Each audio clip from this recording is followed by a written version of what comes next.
They said time heals everything. But what do you do when time only sharpens the blade? 30 years ago, I watched the life I built, my marriage, my home, my happiness, stolen by the woman I trusted most. She smiled as she replaced me. My husband looked at her the way he used to look at me. And when I finally walked away, I promised myself, one day I'd return. Not out of hatred, but out of truth. Because some debts don't fade with time. They mature. And when they come due, they take everything back with interest. So when I saw her again in the same house with the same man, I knew my moment had come. This isn't about jealousy. It's about justice, 30 years in the making. But before I continue, make sure you're subscribed to the Revenge by Sophia channel and let me know in the comments where you're watching from. We love to see how far our stories travel. The rain had just stopped that morning when Margaret met Helen. They were only 16 then. Two girls with wild dreams and the same hunger to escape their small town. Margaret, quiet and gentle, loved books and baking. Helen, bold and confident, loved attention and being seen. Together, they were inseparable. One's weakness filled the other's strength. Years passed, and their friendship became the kind people in town whispered about. Those two are like sisters. But even then, there were signs. Helen always wanted what Margaret had, her dresses, her praise, her peace. Sometimes Margaret would catch Helen staring at her with an unreadable smile, part admiration, part envy. It didn't mean much back then. Not yet. Still, deep down, something told Margaret that one day, that smile would cost her everything. It was at a Sunday picnic when Margaret first introduced Helen to Daniel. He was charming, the kind of man who could make a room listen just by laughing. Margaret loved him quietly. Helen admired him openly. The three became close, almost too close. Helen began showing up at their outings uninvited, always laughing too loud, touching Daniel's arm just a second too long. Margaret tried not to see it. "She's my best friend," she told herself. Daniel would just smile and say, "You're imagining things, love." But small things began to change. Daniel started calling Helen by little nicknames, ones he used to save only for Margaret. Helen's perfume lingered in their house even when she wasn't there. Margaret felt something cold grow inside her chest, something that whispered, "You're being replaced." And the worst part was, she didn't know how to stop it. By winter, the air in their home had changed. Daniel stayed out later, and when he came home, he smelled faintly of Helen's lilac perfume. Margaret began finding things, a lipstick stain on his collar, a gold earring under the couch. Helen stopped visiting the house, but somehow always knew everything about Margaret's days. One evening, Margaret confronted Daniel softly. "Do you still love me?" she asked, her voice shaking. He didn't answer. He just sighed, tired and distant, and turned away. That silence told her more than words ever could. Margaret sat in the dark that night, watching the snow fall outside. It was quiet, too quiet. She finally understood. Her best friend wasn't just close to her husband. She was inside her life now, taking pieces of it, one smile at a time. And Margaret realized she was already halfway erased. Helen began visiting almost every day. Sometimes she came with baked pies, sometimes with excuses. "Just wanted to check on you, Margaret. You've been so quiet lately." Her voice was sweet, but her eyes were sharp, always wandering, always studying. She'd compliment Daniel on his garden, laugh at his jokes, and offer to help with little things, fixing curtains, making dinner, even folding laundry. Margaret tried to be grateful. It felt rude not to. After all, Helen had been her best friend for years. But sometimes, Margaret would come into the kitchen and find Helen humming softly while stirring Daniel's tea, as if she belonged there. And every time, that invisible wall between friendship and intrusion got thinner.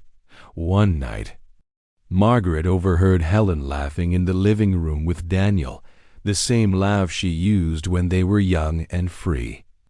Only now, it sounded like it wasn't meant for her anymore. And for the first time, Margaret wondered, was she being replaced piece by piece, smile by smile? Daniel began to change in ways that Margaret could not explain. He grew more distant, his laughter softer when she was around. When she spoke, he often didn't hear her. When she touched his hand, he flinched, not out of anger, but out of guilt. At dinner, Helen's name came up often. Helen says this, or Helen showed me that recipe. Each mention was like a small crack in the fragile glass of their marriage. Margaret smiled through it, forcing herself to laugh. But inside, something was breaking. One evening, Daniel came home with a new watch, a woman's initials carved inside the clasp. When Margaret asked where it came from, he hesitated. "Just a gift from work," he said too quickly. But she knew Helen's handwriting when she saw it. She always had a habit of curling her letters just so. That night, Margaret couldn't sleep. Every creak of the house sounded like footsteps, every whisper of the wind like Helen's laughter echoing in her mind. And somewhere deep inside, she realized she wasn't imagining things anymore. It started with the looks, the subtle, knowing glances from neighbors at the market. Then came the whispers. Such a shame. Poor Margaret. She should have seen it coming. People always knew before the victim did. Margaret could feel their pity pressing against her back wherever she went. Even the grocer, who used to greet her warmly, now only nodded and looked away. The world around her was shrinking, turning cold and heavy with secrets. One afternoon, while walking home, Margaret saw something that shattered her last bit of denial. Helen and Daniel, standing close outside the old church, his hand brushing a lock of hair from her face. It was a small, tender gesture, but it was everything. Margaret stood there, frozen in the wind, her heart pounding like thunder in her chest. The truth wasn't hiding anymore. It was standing in plain sight. And for the first time, Margaret felt something stronger than heartbreak rising inside her, a quiet, dangerous calm. The night was colder than usual, the kind that made windows sweat and hearts feel heavy. Margaret had been waiting for Daniel. He said he had a late meeting. Hours passed. The clock ticked so loudly it felt like it was mocking her. At last, headlights swept across the curtains, and she rose, ready to ask the question she'd been afraid to voice for months. But before she reached the door, she saw something, a shimmer of silk. A woman's scarf hanging from Daniel's coat pocket. Helen's scarf. Margaret had seen her wear it last Sunday, blue with tiny golden stars. Her hands trembled as she pulled it out, the faint scent of lilac filling the air. When Daniel walked in, she was standing there, holding it in silence. He froze, not because he was caught, but because he didn't know how much she already knew. The air between them turned thick, and all she could say was, "How long?" But he didn't answer. His eyes told her everything. The next morning, Margaret went to Helen's house. She stood on the porch, heart pounding, the betrayal burning behind her ribs. When Helen opened the door, she looked almost surprised, almost. "Margaret," she said softly, like they were still friends. Margaret held up the scarf. "You left this," she said. Her voice was steady, but her hand shook. Helen smiled, that same too perfect smile, and replied, "Oh, how silly of me. Daniel must have picked it up for me. You know how thoughtful he is." It wasn't a lie, but it wasn't the truth either. That's how Helen always spoke, twisting honesty into poison. Margaret felt the room closing in, the walls pulsing with every beat of her heart. "He's my husband," she whispered. Helen's eyes softened, but not with guilt. With victory. "Was," she said, and that single word broke something inside Margaret that could never be fixed. The days that followed blurred together, quiet, cold, and unbearably long. Daniel moved through the house like a stranger.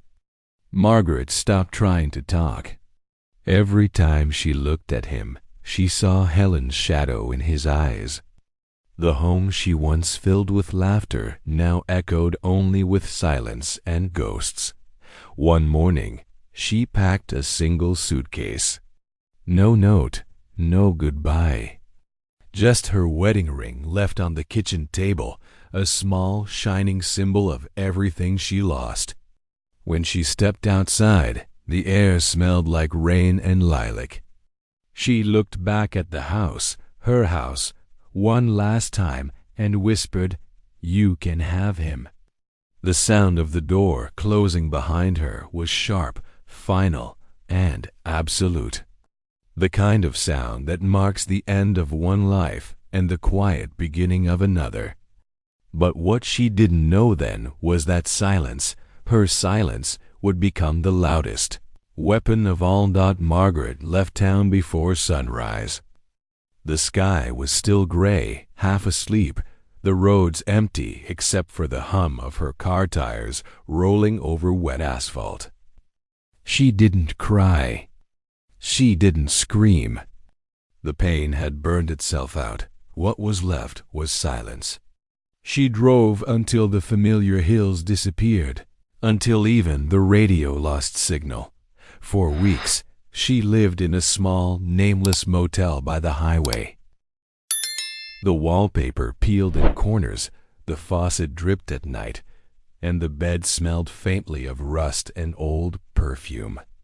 She worked odd jobs, cleaning rooms, waitressing, anything that kept her moving. People there didn't ask questions, and she never offered answers. She told them her name was Grace. It sounded softer, safer, a name that didn't carry ghosts. Still, every night before she slept, she'd see Helen's smile behind her eyelids, and Daniel's eyes, empty, unashamed. Margaret would whisper to herself, "Forget them." But the heart never listens when it's been betrayed. Years passed like wind through empty fields. Margaret moved from town to town, new jobs, new faces, no attachments. The woman who once loved flowers and laughter was gone. In her place stood someone quieter, sharper. In a small coastal town, she found work at a library. She loved the silence there, the whisper of turning pages, the smell of paper and ink. It felt like peace, but it was only disguise. Sometimes she caught herself watching couples who came in together, and her heart tightened with something she didn't want to name. One evening, as she closed up, she found an old novel left on the counter. Inside it, a line was underlined in blue ink. "The past never dies. It waits." Margaret stared at it for a long time, her fingers trembling on the page. For the first time in years, she smiled, not with warmth, but with knowing. Maybe the past was waiting. And maybe, one day, she'd be ready to face it. It was nearly 30 years later when the letter arrived. It came in a plain white envelope, no return address, postmarked from her hometown, a place she hadn't seen since the day she left.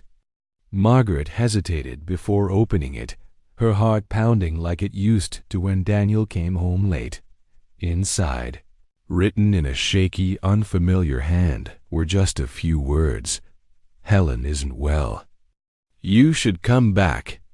Margaret stared at it for a long time.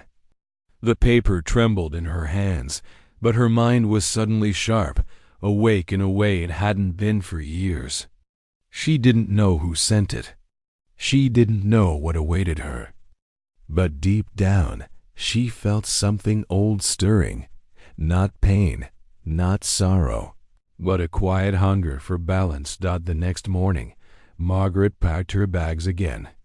This time, not to run. This time, she was going home. The town hadn't changed much, or maybe it had, and only Margaret had changed too much to recognize it. The streets were narrower than she remembered, the trees taller, the faces older. The air smelled the same, though: rain, wood smoke, and memory. Her heart pounded as she drove past the bakery where she and Helen once bought pastries every Sunday. It was now a cafe with bright new paint, but the window still squeaked when opened. When she reached the hill overlooking her old neighborhood, she stopped the car. There it was, the house she had built with Daniel, her hands trembling as she saw it again. The roof had been repainted, the garden wilder now, but the porch light still glowed the same soft yellow. Someone was outside watering the plants. A woman with silver-streaked hair. Helen. Margaret sat there in the driver's seat, gripping the steering wheel so hard her knuckles turned white. 30 years gone, and still. Helen stood in her garden, and that light inside Margaret, the one she thought had gone out, flared alive once more. Margaret didn't go straight to the house. She knew better than to be seen too soon. Instead, she rented a small cottage on the edge of town, tucked behind an old churchyard. The landlord was an elderly man who didn't ask questions. He simply handed her the keys and said, "It's quiet here. Suits folks who don't like to be noticed." Perfect. She used her new name, Grace Walker, and told everyone she was a widow who loved the countryside. It wasn't entirely a lie. Each morning she walked through the town, visiting the market, the library, the park. People smiled politely. No one looked twice. But Margaret's eyes saw everything.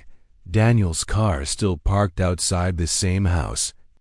Helen's face in shop windows, the faint gossip that still followed their names. At night, she'd sit by the window in her little cottage, watching the distant glow of their porch light. In that flicker, she could almost see her younger self standing there, naive, hopeful, betrayed. And she whispered softly to that ghost, "I'm back." It took her 3 days before she dared to walk past the house. She wore dark glasses and kept her scarf high on her neck. She moved slowly, pretending to admire the flowers along the path. Then she saw them, Daniel and Helen, sitting together on the porch. Time had carved lines into Daniel's face, deep and weary. His once broad shoulders seemed smaller now.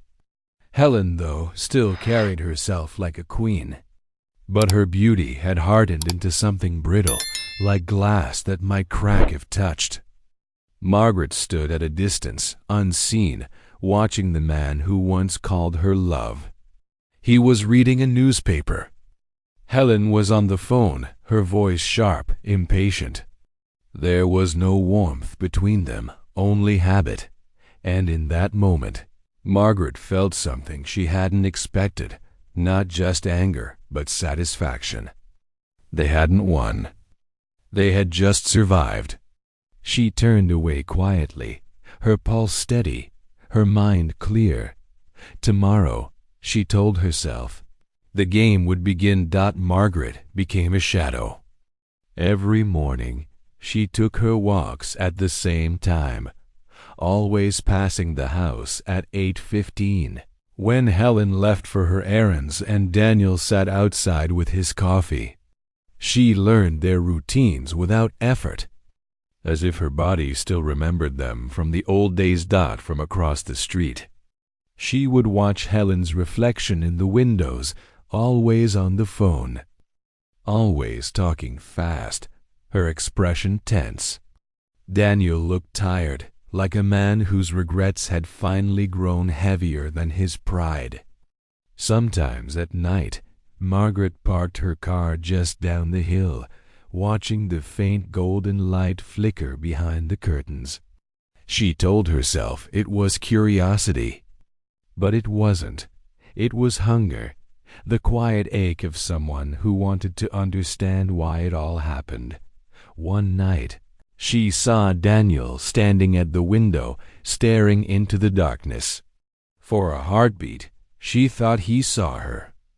But then he turned away, his shoulders slumped, and the light went out.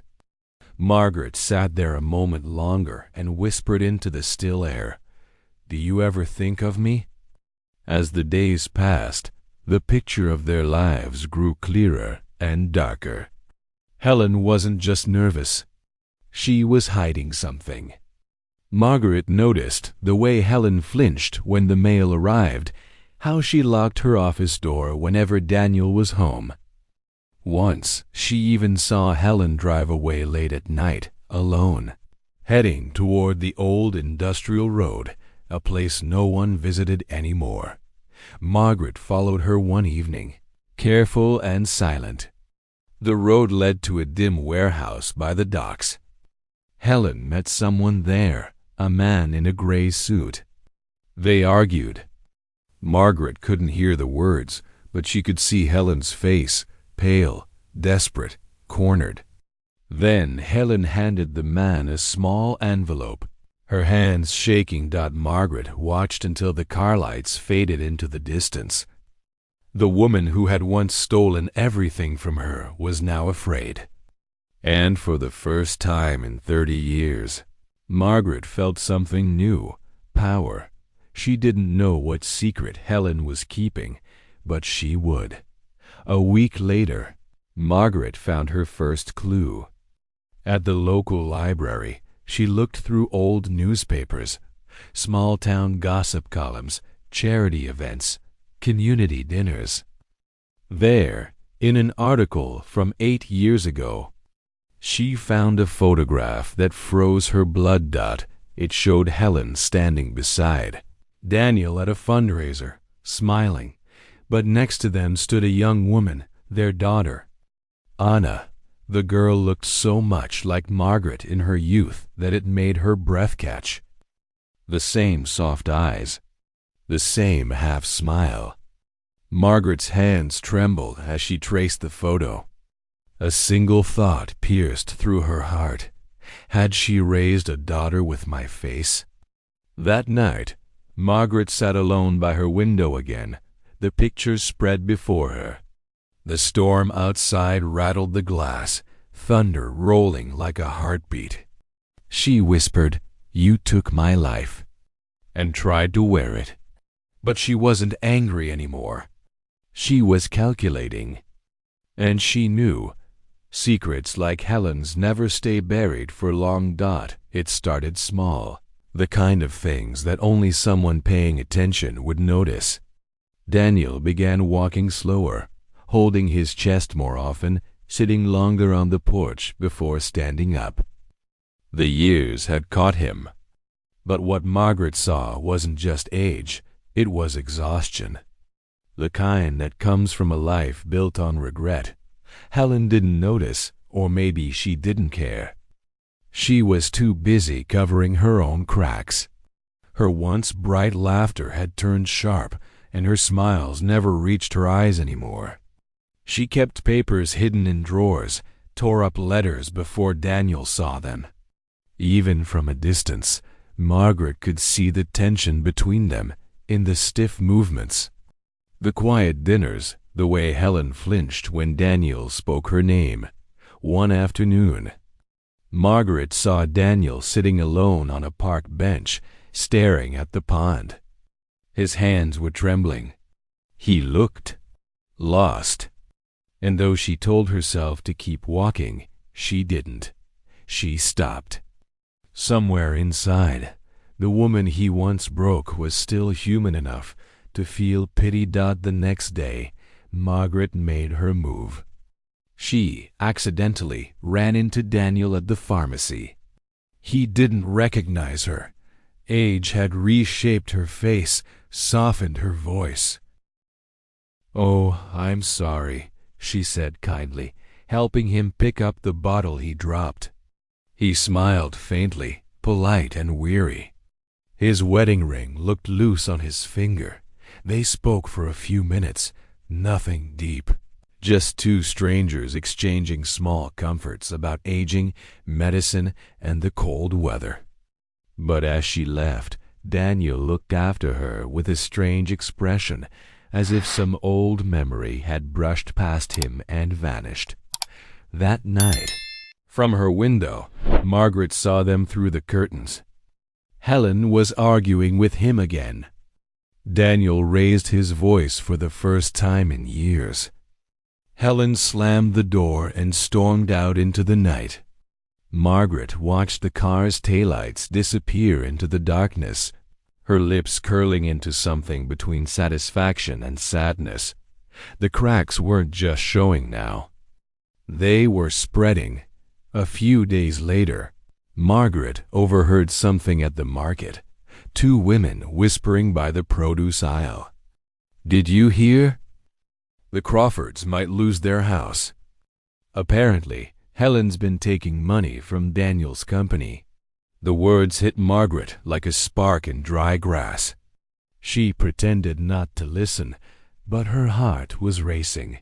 That evening, she followed Helen again, this time to a lawyer's office on the edge of town. Through the glass, she saw Helen pacing, gesturing wildly. Papers on the desk. A man shaking his head. Margaret couldn't hear the words, but she didn't need to. The image said enough. Helen was desperate as she stood in the rain, watching the woman who once took everything from her. Margaret realized the truth. Helen's empire wasn't built on love or luck. It was built on lies. And now those lies were finally caving in. Margaret turned away, rain running down her face like tears. She no longer knew how to cry.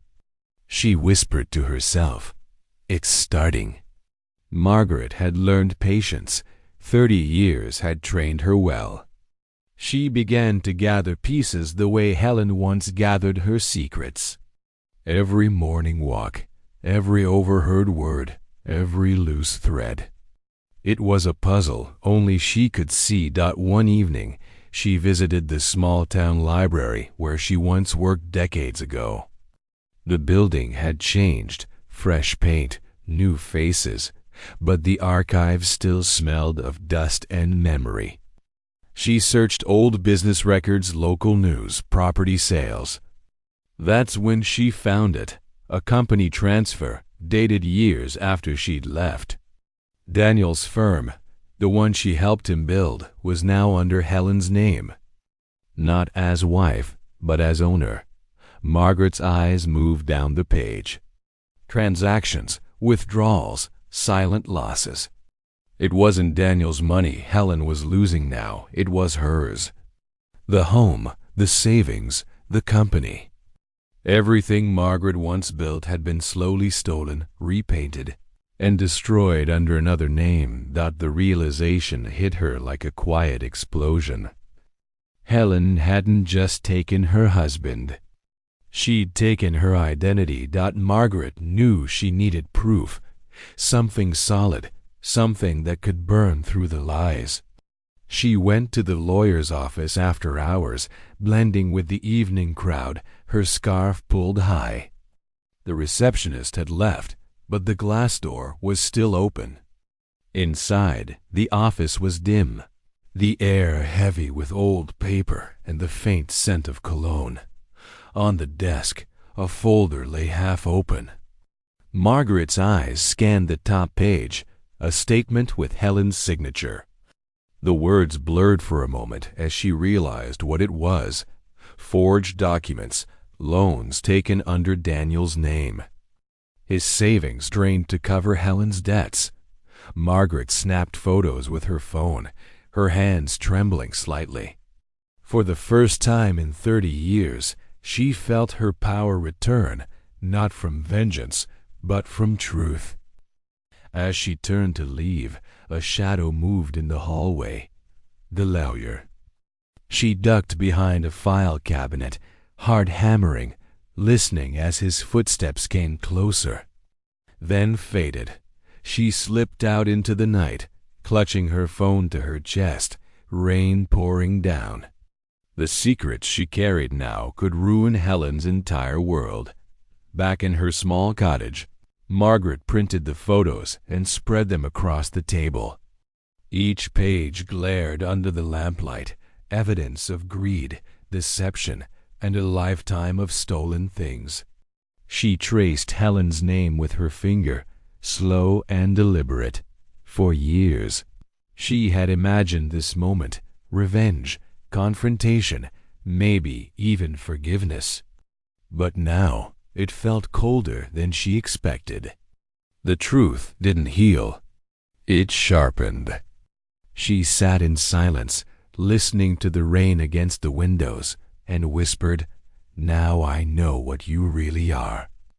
In that stillness, a plan began to take shape, one careful enough to look like fate itself. She wouldn't expose Helen with rage or chaos. No, she would do it quietly, elegantly, the way Helen had done to her.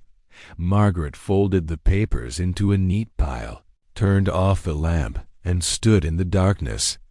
Tomorrow she would step out of the shadows and into Helen's life once more, not as the victim who left, but as the ghost who came back to collect. It began with a simple chance encounter. Margaret knew Daniel's schedule, the cafe he visited every morning, the park bench he liked near the old oak tree. One crisp morning, she waited there, book in hand, her scarf pulled just enough to shadow her face. When Daniel arrived, he smiled politely, as strangers do, before sitting a few feet away. "Cold day," she said softly, her voice lower than he'd remember. He nodded, rubbing his hands together. They talked about small things: the weather, the town's changes, the price of coffee. He told her his name without hesitation: Daniel Crawford.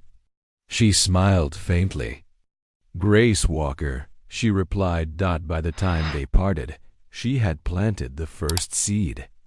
He didn't know her, but something about her made him pause, a voice from a dream, a feeling he couldn't quite place. And as she walked away, she whispered to herself, "You will." The next meetings happened naturally, or at least, that's how they seemed. Daniel began greeting her with familiarity whenever they crossed paths. He talked more now, about books, about his health, about how his wife was busy these days. Margaret listened, gentle and patient, offering kind words but never too much. She wanted him to feel seen again, the way she used to make him feel, before Helen turned him into a ghost of himself. Meanwhile, Helen began to notice. One afternoon, Margaret saw her from across the cafe, eyes narrowed, jaw tight, staring at her husband and this new woman. She didn't recognize Margaret, but something in her posture said she sensed a threat. When Helen approached Daniel's table, her smile was strained. "Who's your friend?" she asked lightly. Daniel looked up. "Grace, she's new in town." Helen's eyes flicked toward Margaret, studying her face. Margaret met her gaze, calm, unshaken. For the first time in decades, it was Helen who looked away first. That night, Daniel and Helen argued. Margaret could hear it from where she stood across the street. Voices carried through the open window. "She's just someone I met, Helen. You've been meeting her a lot. Because she listens." Then silence. A door slammed. The porch light flickered out. Margaret stood under a street lamp, the faint drizzle dampening her coat. Her reflection shimmered in a puddle at her feet, older, colder, wiser. She wasn't proud, not yet, but she felt something close to control. She was no longer invisible in Helen's world. She was inside it now, walking through its walls, touching its foundations, the same way Helen once did to her Dot. And as the night grew darker, Margaret's lips curved into a faint, knowing smile. This time she wasn't the one being replaced. This time she was the replacement Dot. It came unexpectedly, a gesture that looked innocent on the surface but was sharp underneath. Helen invited Grace to dinner. The tone in her voice when she asked Daniel made it sound generous, even friendly. But her eyes betrayed her. Suspicion gleamed behind the smile. Margaret agreed, of course. She knew this was Helen's way of testing her, of asserting control. But Margaret wasn't the same woman who once begged to be seen. She was calm now, confident, untouchable. That night, she arrived dressed simply, but with quiet elegance. The house, her old house, loomed ahead, glowing warm from the windows. But inside it felt cold. Helen greeted her at the door, every movement measured. Daniel seemed relieved to see her. While Helen's fingers twitched at her necklace, the same necklace Daniel had once bought for Margaret 30 years ago. Margaret's eyes lingered on it just long enough for Helen to notice. They sat down. Dinner began. The tension was a ghost at the table, whispering between every word. Helen smiled tightly, her voice sweet but brittle. "So, Grace, where did you say you're from?" Margaret met her eyes and replied softly, "Not far, just somewhere I shouldn't have left." Daniel chuckled awkwardly, trying to ease the air. But something in the way Margaret spoke made him tilt his head slightly, recognition flickering in his tired eyes. Helen poured more wine, her hand shaking slightly. "You remind me of someone," she said, almost too quickly. Margaret smiled faintly. "Do I?" The room went still for a second too long. The ticking of the clock filled the silence. Then Margaret reached for her glass and said with deliberate calm, "It's funny how people change over time, isn't it? Faces age, voices fade. But the truth? That never really disappears." Helen froze. Her smile broke, just for a heartbeat.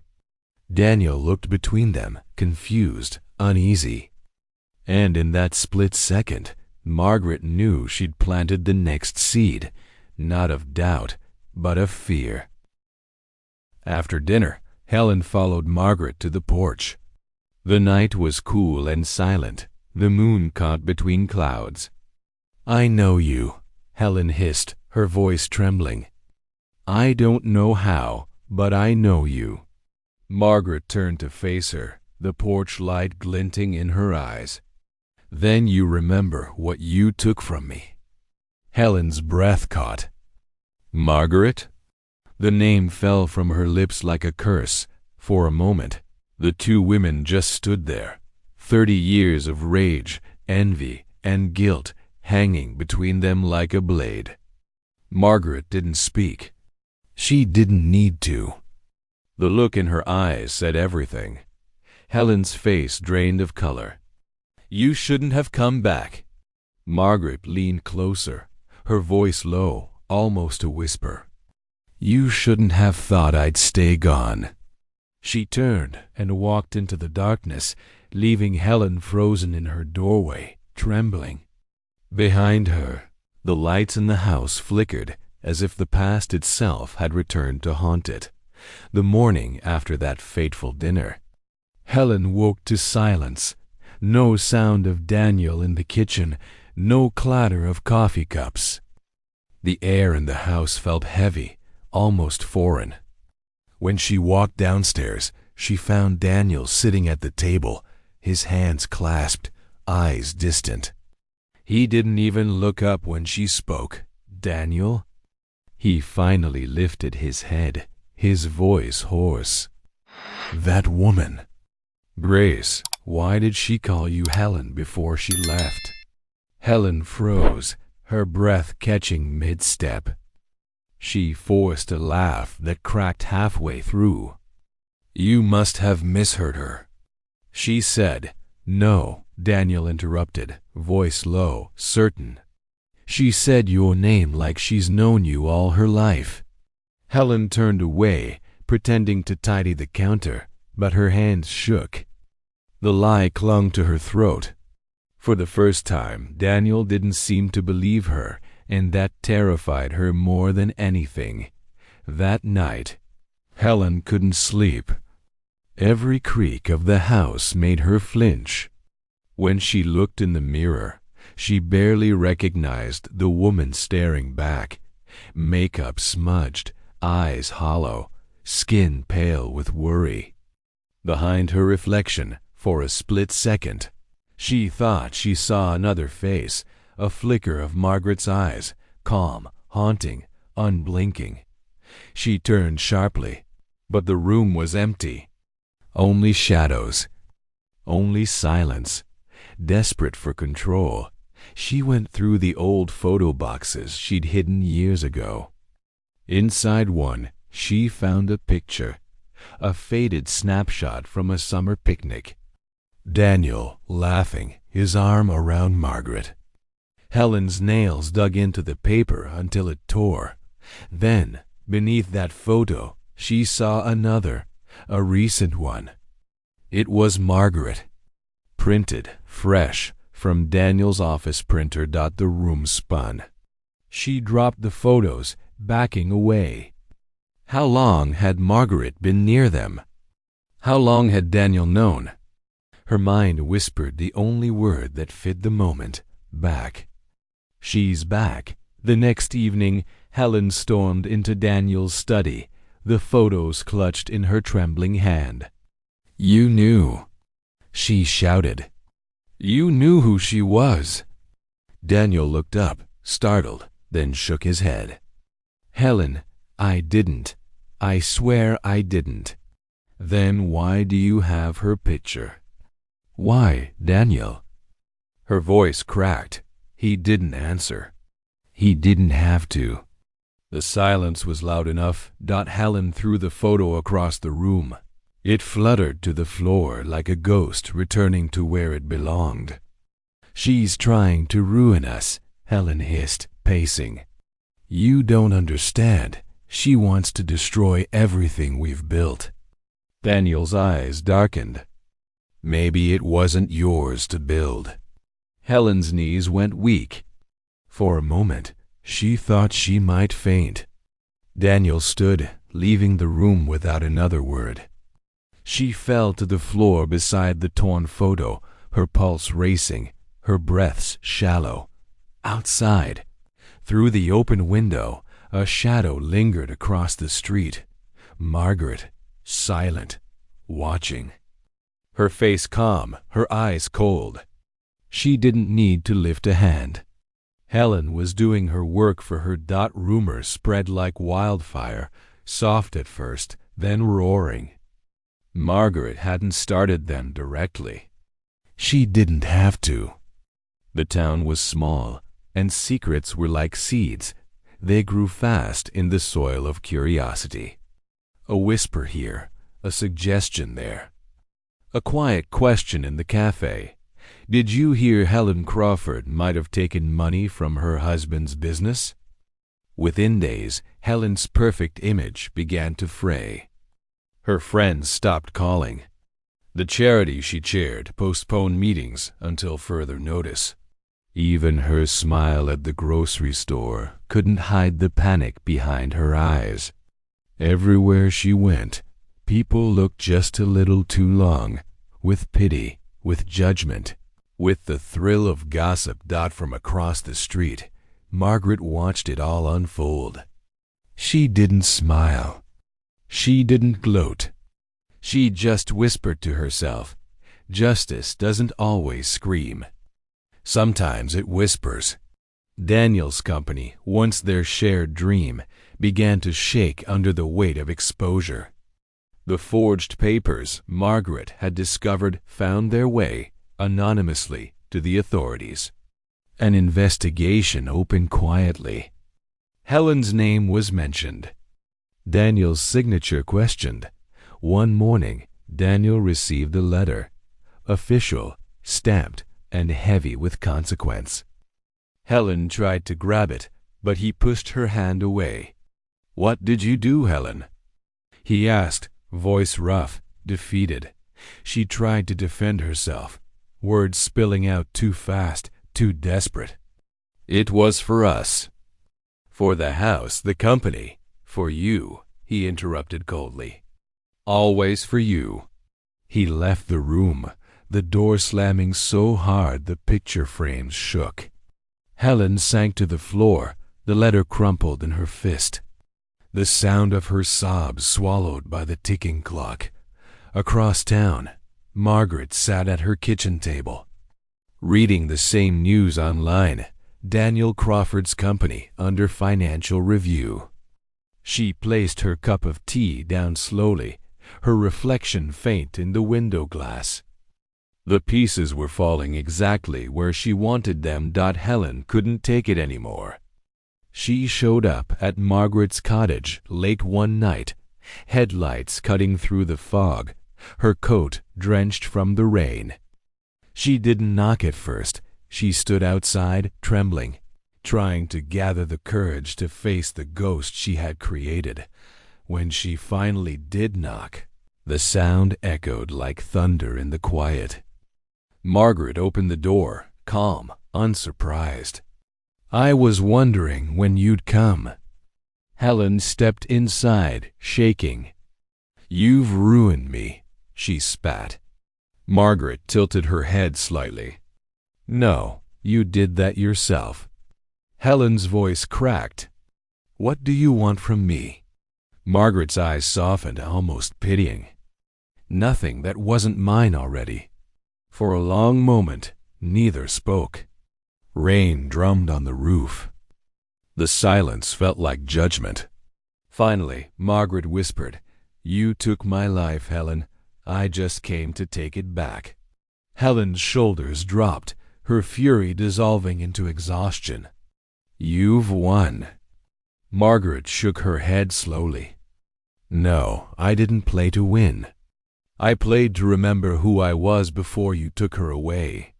As Helen turned to leave, her reflection caught in the window. Two women, one broken by guilt, the other rebuilt by pain. And for the first time, Helen saw the truth. Margaret hadn't just come for revenge. She had come to reclaim her soul. A few days after Helen's desperate visit, Daniel appeared at Margaret's door.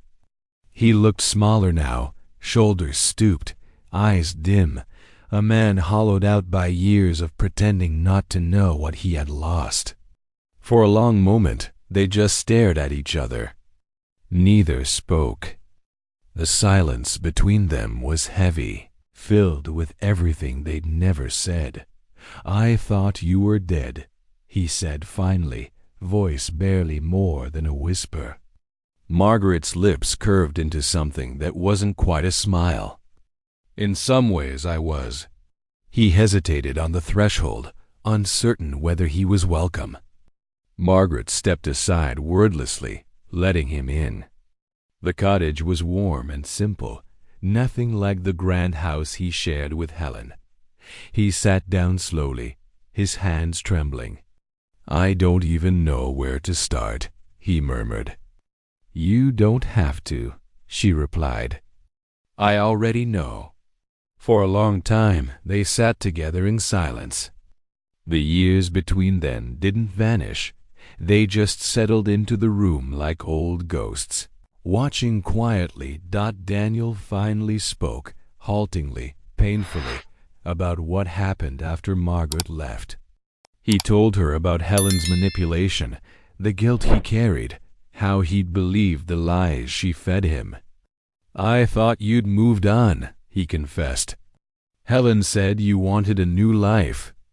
I believed her because it was easier than believing I'd been cruel." Margaret listened without anger. Her hands folded neatly in her lap. The firelight danced across her face, calm, steady, untouchable. "I waited," she said softly. "Not for you to come back. For me to stop wishing you would." Daniel's eyes glistened. "I don't expect forgiveness. I'm not offering it," she answered. "I just needed to see if you could still tell the truth." He nodded slowly, accepting her words like a verdict he'd long known was coming. Outside, rain began to fall again, soft and rhythmic, the same as it had on the night everything fell apart as Daniel looked around her cottage. His gaze landed on an old photograph of the two of them, taken before everything went wrong. Margaret didn't move to hide it. "Do you miss it?" he asked. She looked at the photo, then back at him. "No," she said. "I miss who I was in it." When Daniel left that night, he stood at the doorway for a long time, his figure outlined by the silver moonlight. "I don't deserve peace," he said quietly. Margaret met his eyes. "Then make sure she doesn't either." He gave a small, sad smile, a final acknowledgement that the past couldn't be rewritten, only faced. As he walked away into the night, Margaret watched him disappear into the fog, his shape fading like a memory, finally letting go inside. She sat by the fire, her reflection trembling in the glass of the window. For the first time in decades, she didn't feel haunted. Not angry. Not vengeful. Just empty in a peaceful kind of way. She whispered to the darkness, "It's not about taking back what I lost. It's about remembering what I never should have given away." The flames crackled softly, like applause from ghosts long satisfied. And outside, the storm finally began to die. The morning the story broke. Helen didn't even need to read the paper. She could feel it. Her phone buzzed non-stop, the air filled with the metallic scent of panic. The headline read, "Crawford Financial Under Investigation, Fraud and Forgery Allegations Surface." Her name was there, printed in black ink for the world to see. Daniel had already left the house hours earlier. He didn't say where he was going. He didn't have to. When Helen called his office, no one answered. Her friends didn't pick up either. The world that once orbited around her had quietly shifted away. By afternoon, reporters stood at her gate, cameras flashing like lightning. She shut the curtains, trembling hands clutching a glass of wine. Everything was gone, the reputation, the status, the control. And in that crushing silence, she thought she heard it, Margaret's voice in the back of her mind. Calm, whispering, I told you it wouldn't last. That night, Helen wandered through the house that used to feel like triumph, now echoing like a tomb. The walls seemed to whisper as she passed. Every framed photo stared back at her like an accusation. She poured herself another drink, but her hands were shaking too much to hold the glass steady. It shattered on the floor, shards scattering like the life she'd built from someone else's ruins. She sank to her knees, staring at the broken pieces, whispering Margaret's name through clenched teeth. What do you want from me? But there was no answer. Only the wind outside, moaning softly through the trees. She went into the bedroom and saw that Daniel's clothes were gone. His side of the closet was empty. Only the faint scent of his cologne remained. Her breath came in sharp, shallow gasps. The emptiness screamed louder than any argument ever could. For the first time, Helen understood what Margaret must have felt all those years ago, the hollow ache of losing everything you thought was yours. A week later, Helen received a letter. No return address. Just her name, written in elegant handwriting she hadn't seen in decades. She tore it open with trembling fingers. Inside was a single sheet of paper. It read, We are even now. But I hope you never forget, some things, once taken, can't be returned. Some people, once broken, learn how to rebuild stronger than before. I was one of them. Below the words was a small faded photograph of the three of them long ago. Daniel, Helen, and Margaret. Helen's tears blurred the image, dripping down like raindrops on glass. She clutched the letter to her chest, but it didn't offer comfort. It was mercy, the kind that hurts worse than vengeance. As she sank into the quiet of her empty home, the last flicker of her old life finally burned out. Outside, the wind carried a soft whisper down Willow Lane, a voice only Helen could hear. I told you. I'd take it all back. Margaret sat by the window as the late autumn sun filtered through the lace curtains. The world outside looked peaceful, children playing down the road, golden leaves falling like whispers from the trees. On the table beside her sat a small sealed envelope. She'd written it days ago, but hadn't yet decided if she should send it. It was addressed to Daniel. Inside, she had written only a few words. We were never meant to last, but we were meant to matter. Take care of what's left. She didn't sign her name. She didn't need to. He would know. When the mailman passed, she placed the letter in the box, her fingers brushing against the cold metal.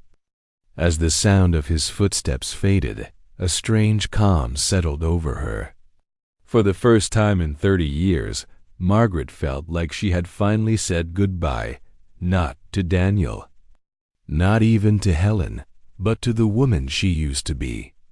Later that evening, Margaret walked into the small garden behind her cottage.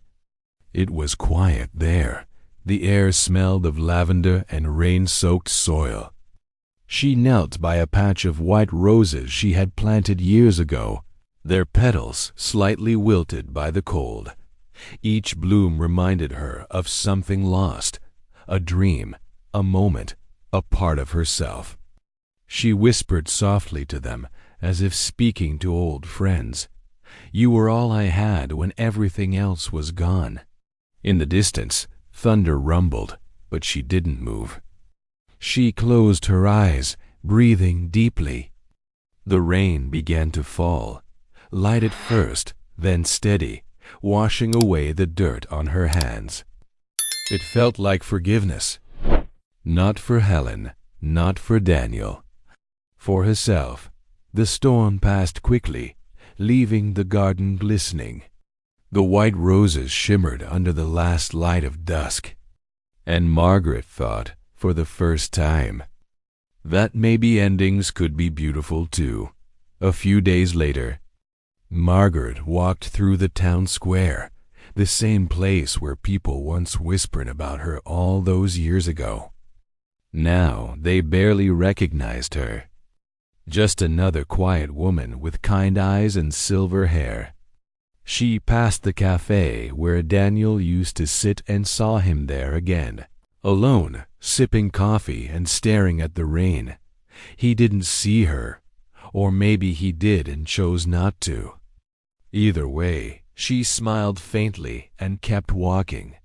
As she turned the corner, the sound of church bells echoed across the street. Life had come full circle. She had taken back what was hers, not the man, not the house, but her peace.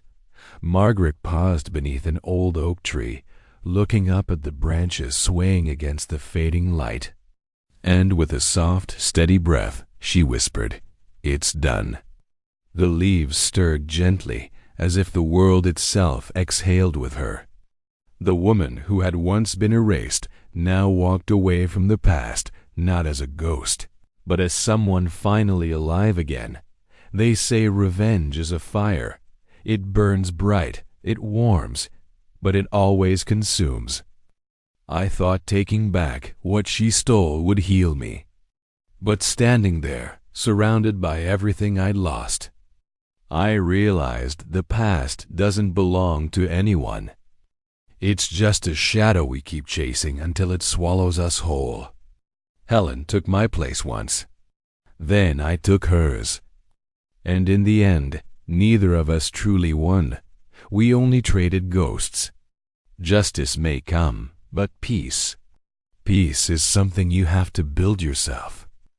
So I walked away, leaving behind the ashes of two lives burned by the same flame. And for the first time in 30 years, I didn't look back.